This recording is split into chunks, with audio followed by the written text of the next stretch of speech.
Bonjour à tous et bienvenue sur cette nouvelle vidéo. J'espère que vous allez bien. Et aujourd'hui, comme vous le voyez, on va parler des résultats semestriels de la première partie 2025 de LVMH. C'est des résultats qui ont été publiés dans un contexte plutôt morose pour le secteur du luxe, mais plus largement pour l'économie mondiale. Pourtant, à surprise générale, si j'ose dire, on voyait beaucoup, de d'oiseaux de mauvais augure sur les réseaux, réagir, à ces résultats en disant que, c'était catastrophique et tout ça. Mais dans la séance qui a suivi l'annonce des résultats, on a constaté, une hausse de 4 de l'action LVMH. Le marché a plutôt bien réagi à ces résultats ce qui va nous occuper aujourd'hui, c'est de voir pour quelles raisons le marché a réagi de façon favorable et quels sont les éléments qui ont rassuré les investisseurs. Je vous dirais également, euh, moi, à titre personnel, qu'est-ce que je fais de ma position LVMH? Est-ce que je la vends? Est-ce que je l'allège? Ou alors est-ce que je la garde? On verra ça en fin de vidéo. Donc, donc, quand on voit cette publication de résultats, déjà, qu'est-ce qui nous saute aux yeux? Qu'est-ce qui nous saute aux yeux? C'est la baisse, hein, parce que voilà, on a une baisse du chiffre d'affaires, donc qui est de 4% en données publiées, mais qui est de 3% en données comparables. Donc ça vient d'un effet de change négatif de moins 1%, euh, qui est dû notamment à la baisse euh, de certaines devises de facturation de LVMH, notamment le dollar. Euh, voilà, donc une baisse encore du chiffre d'affaires, une baisse qui est, on va dire, pas faible, mais qui reste quand même modérée. Voilà, une baisse quand même plus importante du résultat opérationnel courant de moins 15% et du résultat net de moins 22%. Donc ça, c'est des chiffres qui peuvent faire peur à pas mal de personnes. Euh, on va voir que, il faut pas s'arrêter qu'à ça et qu'il y a d'autres éléments qui sont, quand même, plus encourageants. Donc voilà, comme je vous disais, on a ce chiffre d'affaires en recul, ce résultat, opérationnel de moins 15%. C'est vrai que dit comme ça, c'est pas incroyable, mais voilà, ce qui a rassuré le marché, c'est que, LVMH a fait quand même, moins pire qu'attendu sur pas mal de points. Et sans doute moins pire que Kering, qui n'a pas encore publié ses résultats, mais qui doit pas tarder à les publier. Euh, voilà. Donc aussi, faut savoir que on garde quand même une marge opérationnelle de 22,6%. Donc je crois qu'il le note ici. Donc voilà, 22,6%. Donc on a quand même une préservation des marges dans un contexte certes baissier, mais des marges qui sont préservées, et ça joue en la faveur de LVMH. Voilà. Aussi l'augmentation du cash flow disponible, qui ressort à 4 milliards d'euros en hausse de 29%. Donc ça démontre quoi? Ça démontre la capacité de l'entreprise à gérer ses coûts de façon efficace et à piloter, on va dire, ses investissements de façon stratégique, euh, tout en, si vous voulez, en préservant les investissements, oui, comme je dis, stratégiques, donc les ouvertures de nouvelles boutiques, notamment on a les rénovations des boutiques Sephora, mais à côté de ça, de couper dans ce qui n'est pas essentiel. Et donc cette gestion des coûts euh, entraîne une hausse du cash flow disponible c'est ce qui est aussi salué par les marchés, donc cette bonne gestion des coûts, hein. Voilà, donc qu'est-ce qu'on peut dire d'autre? La dette financière, donc on a un désendettement notable, Heu, donc ça, bien sûr, c'est toujours bien accueilli, par les marchés et aussi, on là, il y a aussi des informations qui sont pas disponibles sur le résumé, en ligne. Il faut aller les trouver dans le PDF, complet. On a un maintien du dividende, hein. Ils ont annoncé, le versement d'un acompte de 5,5 € par action en décembre. Donc on a un maintien du dividende qui est aussi un signe de confiance, dans la résilience et la solidité de la société pour le futur. Voilà, donc qu'est-ce qu'on retient de ça? C'est que le groupe est sous contrôle globalement, toujours une bonne gestion euh, par les managers. euh, Et donc, on a voilà quelques éléments ici qui ont rassuré les marchés, à savoir la préservation globale des marges et la gestion efficace des coûts, la diminution de la dette et la préservation du dividende. Mais c'est pas tout. On va essayer de voir plus en détail par maison, si vous voulez. Ok, donc si maintenant on s'intéresse à la division mode et maroquinerie, ben on constate quoi? On constate une diminution de 8% en données publiées. Effectivement, voilà, il faut savoir que la mode et maroquinerie, ça représente environ 50% du chiffre d'affaires. Donc c'est une division qui est très importante pour LVMH et qui va affecter fortement le résultat opérationnel et le résultat net. Euh, donc voilà, après pourquoi aussi les marchés, ont été «rassurés» entre guillemets, c'est parce que au sein de cette division, ils ont pas, comment dire? En fait, la baisse, elle est principalement concentrée sur le Japon, qui, hem, a connu une hausse du yen comparé au yen qui était très bas, sur la même période l'année dernière. Donc les touristes qui venaient acheter au Japon ont été moins nombreux, donc ça a fait quand même une baisse, importante. Alors que, bon, comme on dit, on a des effets de comparaison très hauts parce que c'était vraiment très bas, sur la même période l'année dernière. Donc c'est pour ça qu'on a une baisse qui est assez marquée et qui se concentre sur le Japon. Mais parallèlement à ça, on n'a pas de dégradation en Chine, parce que bon, il y a eu aussi le fait que on a eu un retour, si vous voulez, euh, on va dire les touristes chinois qui achetaient du LVMH au Japon, comme le yen était remonté, ben, ils ont peut-être eu tendance à du coup se reporter sur des achats LVMH en Chine. Donc, du point de vue de la Chine, donc ce qu'ils appellent Asie hors Japon, on n'a pas eu de dégradation et ça aussi, ça a pu être salué par les marchés et rassurer les marchés. Ce qui a aussi pu rassurer les marchés euh, dans les résultats, c'est que la demande et la base de clients en Europe, elle a cru, alors qu'aux États-Unis, elle est restée stable. Enfin, donc, on a quand même voilà, un marché européen et un marché euh, américain qui est soit stable ou en croissance. Donc, c'est des signes encourageants. On n'a pas d'érosion davantage sur ces marchés-là. Donc, ça aussi, ça a pu rassurer les investisseurs. Donc voilà, après mode et maroquinerie, on va voir plus en détail. Donc là, voilà, il explique en gros que euh, c'est notamment dû au Japon, enfin, c'est un peu ce que je vous ai expliqué. Mais voilà, il y a plus d'informations si vous voulez dans le rapport détaillé. Et donc voilà. Comme je vous disais, malgré la baisse des achats touristiques, on a les marques du soft luxury, mode et maroquinerie, Louis Vuitton, Dior, Fendi, Céline, etc., qui continuent, et ça c'est un point très important et qui a également rassuré les marchés. C'est des marques qui continuent pour cette division-là d'afficher une marge opérationnelle de près de 35%, ce qui est quand même exceptionnel.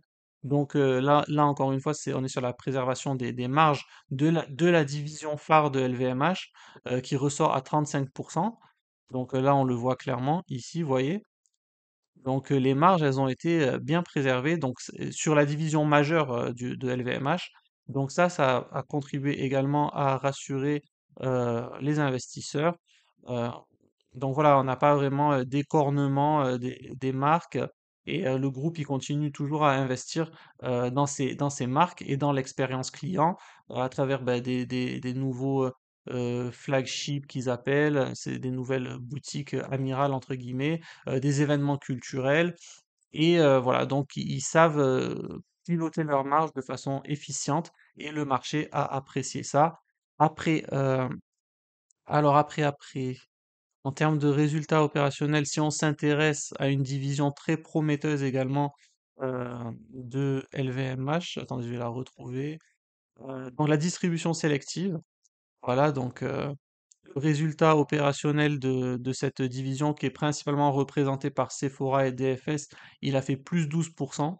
Donc c'est signe en fait de la... Malgré que... Attendez. Voilà, les ventes, elles n'ont pas progressé. Enfin, elles ont progressé en comparable, C'est-à-dire si on tient pas compte de l'effet de change, elles ont progressé de 2%. Mais mais, mais, mais, mais voilà, en termes de résultats opérationnels courants, on progresse quand même de plus 12%. Et ça, c'est en fait le moteur qui est lié à Sephora qui continue d'ouvrir des boutiques et de prendre des parts de marché et qui est très rentable. Donc voilà.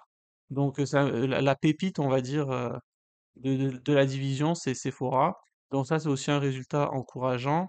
Après, bah, il y a toute une série, voilà, dans parfums et cosmétiques, euh, voilà, d'innovation, de lancement de parfums, etc.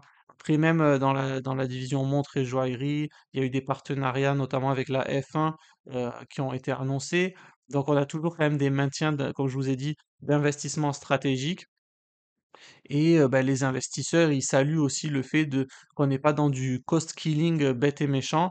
Et tout ça est très piloté, tout ça est très maîtrisé. Donc ça conduit à quoi? Ça conduit à des free cash flow en hausse, à des marges préservées et à une désirabilité des marques et et des images de marque qui sont préservées. Donc voilà, donc ça c'est aussi très apprécié par le marché. Voilà, hein, donc quoi vous dire de plus? Donc aussi, je pense que vous aurez compris ma position, hein, sur LVMH. Ma position, c'est que je vais conserver mes actions, je ne vais pas les vendre, parce que voilà, moi, c'est pas parce que, on peut avoir pendant, une année, des résultats qui sont en baisse dus à une conjoncture économique. Certes, il y a pas ça existe. Donc moi, je vais pas dire: «Ah mais là, les résultats baissent, de parce que, heu, nanana, je m'inquiète, je vends tout». Non, franchement non. Pour moi, les fondamentaux sont toujours là et ces résultats-là, pour moi, ils prouvent que les fondamentaux sont toujours là, que la gestion est toujours, heu, excellemment exécutée. Donc pour moi, il n'y a pas de raison de vendre. Pour la bonne et simple raison que si je vendais, je rachèterais aussitôt parce que, voilà, pour moi, tout est toujours en place, et pour moi, c'est vraiment, heu, LVMH à ce prix-là, c'est, c'est vraiment, c'est du pain béni, hein, j'ai envie de dire. Après, c'est pas un conseil en investissement, c'est mon avis. D'ailleurs alors attendez, là, c'est important ce que je vais dire. J'avais dit dans une vidéo, avant que je fasse mon je crois que c'était avant que je fasse mon investissement sur Schneider Electric, j'avais dit dans des vidéos avant, oui, heu, si LVMH il atteint 450 €, je vais faire un crédit et je vais investir 50 000 € dessus. C'est une chose que j'aurais dû faire au final, mais bon, j'ai finalement non, j'ai choisi de d'investir sur Schneider Electric, chose que je regrette pas parce que je crois tout autant en la valeur. Mais voilà, si je m'étais écouté, heu et ben j'aurais investi les 50 000, là, je les aurais investis dans LVMH et je pense que dans les 2 3 prochaines années, le retour sur investissement, il aurait été vraiment pas mal, du x2 ou plus même. Voilà, donc j'avais eu cette idée, hein, je pense que ceux qui sont intéressés pourront le retrouver dans une vidéo où j'en parle, mais c'est comme quoi, voilà, il faut pas trop changer d'avis en bourse, hein. Quand on a des idées qui sont les bonnes, il faut pas, enfin qui sont les bonnes. Après vous allez me dire: «Bah, comment on sait qu'une idée elle est la bonne?» tout ça, bah, c'est difficile. Mais voilà, c'était censé, je savais que LVMH c'était une entreprise de qualité et je crois que les 450 on les a atteints, à un moment. Voilà, ça commence doucement à remonter.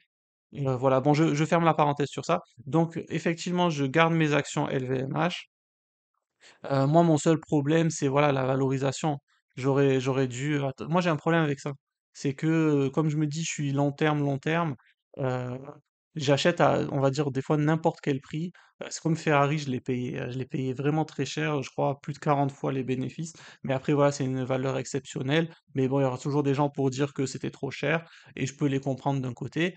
Hem, mais voilà, j'ai un petit problème avec la valorisation. J'aime pas, attendre que les prix baissent parce que c'est du market timing et moi j'aime pas faire ça et je me dis que sur le long terme, ben, mes prix de revient, ils seront lissés, mais bon, non, c'est vrai que voilà quoi. Donc oui, voilà, je conserve, mes actions LVMH, Parce que même, voilà, comme je vous ai dit, avec des ventes en repli, heu, modéré, des ventes en repli modéré, LVMH, c'est une entreprise qui reste largement bénéficiaire, qui est très rentable. On le voit à travers, la préservation toujours de ses marges et qui est, disciplinée financièrement, donc ça, c'est quand même le moins qu'on puisse dire. Voilà, après, les marques, elles restent fortes, très important, l'innovation continue. L'innovation s'arrête pas avec la morosité de la conjoncture. Ils ont d'ailleurs ouvert un truc à Shanghai là qui est très joli, une espèce de bâtiment en forme de bateau qui s'appelle le Louis ou je sais pas quoi par rapport à Louis Vuitton et c'est un très beau bâtiment. Et voilà donc la stratégie de long terme elle reste intacte. D'ailleurs Bernard Arnault l'a rappelé. Euh, et puis voilà, ce que ça montre ces résultats, c'est que le groupe le groupe, il a montré sa capacité à pouvoir encaisser des coups de frein dans une ambiance dégradée, sans pour autant mettre à mal son modèle économique ou alors prendre de mauvaises décisions stratégiques. Et voilà, c'est pour toutes ces raisons que j'ai évoquées que moi je choisis de garder mes actions LVMH. Voilà, donc après ces moments-là, ça nous rappelle que le luxe est cyclique, même si peut-être en 2023 certains ont pu l'oublier, mais non, le luxe est cyclique et LVMH, montre qu'il reste, un leader, le leader même sur ce marché et que, aussi ce que ça démontre ces résultats, c'est qu'il sera très bien placé pour rebondir, quand la conjoncture, s'améliorera. Voilà, donc je pense qu'on a fait le tour. Je vais pas parler pendant 40 000 ans. Ah oui, dernier point et pas des moindres, qui démontre aussi la confiance du management dans le long terme pour LVMH, c'est, comme je vous en parle souvent, j'avais fait des vidéos sur ça en plus, c'était la répartition du capital. Donc on voit dans le rapport financier ici, là, attendez, je vais vous le mettre.